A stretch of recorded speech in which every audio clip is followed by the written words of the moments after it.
Reverend Father, distinguished guests, ladies and gentlemen, I'm honored to address you at this conference that I believe is aptly entitled Ukraine at the Crossroads. 2012 will be a historic year for Ukraine. The eyes of the world will be focused on two upcoming events in Ukraine.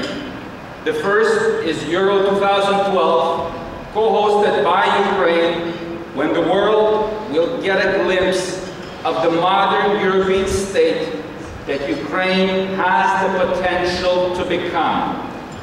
The second is the October parliamentary elections. Unfortunately, the deliberate persecution and incarceration of two of the most prominent opposition leaders, Yulia Tymoshenko and Yuri Lutsenko, in order to prevent them from participating in the next parliamentary elections, renders these elections suspect. It is even more troubling to witness the unwillingness of Ukraine's governing authorities to pay any real attention to the virtually unanimous calls from the international community to revert back to the path of democracy, preferring instead to belittle such calls and their messengers. As a result, unless a remarkable change occurs in the very near future, Ukraine's parliamentary elections will be heading in the direction of last Sunday's presidential elections in Russia, which were given the following bleak assessment by Tonino Picula, head of OSCE's short-term observer mission. There was no real competition, and abuse of government resources ensured that the ultimate winner of the election was never in doubt. Broadcast media was clearly biased in favor of one candidate and did not provide fair coverage of the other candidates. In view of Ukraine's geopolitical importance, the international community must not only closely monitor the situation in Ukraine, but increase the pressure on Ukraine's governing authorities to release all political prisoners and enable them to participate in the elections. Otherwise, the outcome is bound to be tainted. We must also send as many short and long-term election observers as possible. This will help curtail electoral violations, protect the freedom of the press, and rekindle the Ukrainian voters' belief in the electoral process. In addition, Ukrainian voters need to know that the international community will not only be observing Ukraine's elections, but that the Ukrainian people will not be abandoned if parliamentary power is seized by fraudulent force. Looking back at Ukraine's 2010 presidential elections, the high level of indifference and the low morale of voters was very noticeable.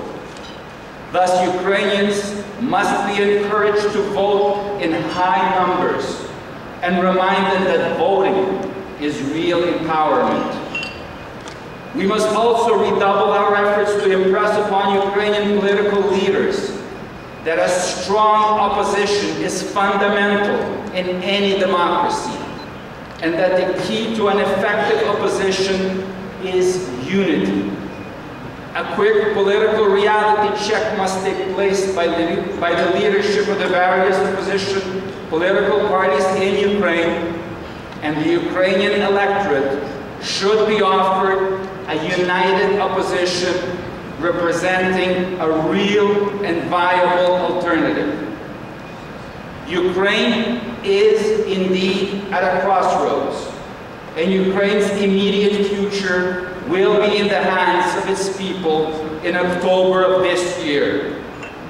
Will Ukraine embrace European ideals of liberty, democracy, respect for human rights, and fundamental freedoms, or will it drift towards Russian authoritarianism?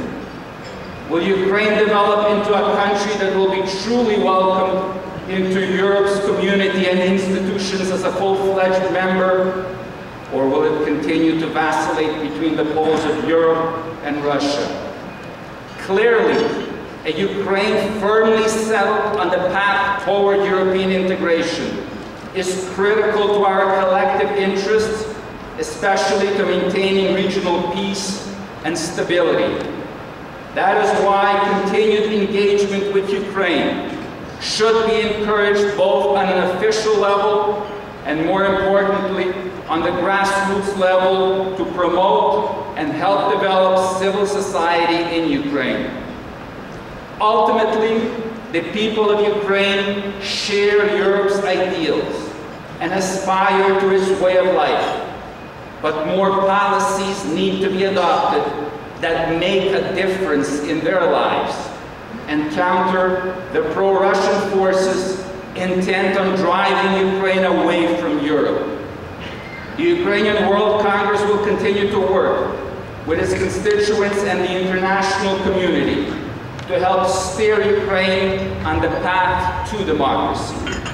Together with our member organizations, we will be playing a leading role in the organization of international election observers for Ukraine's October parliamentary elections.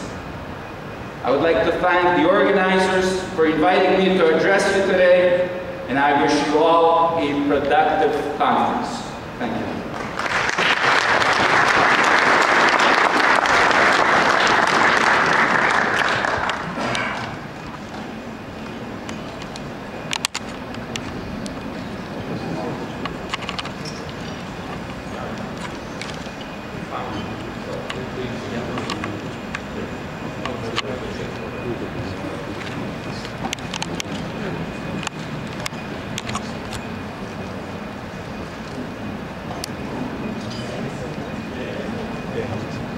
Thank you for your patience.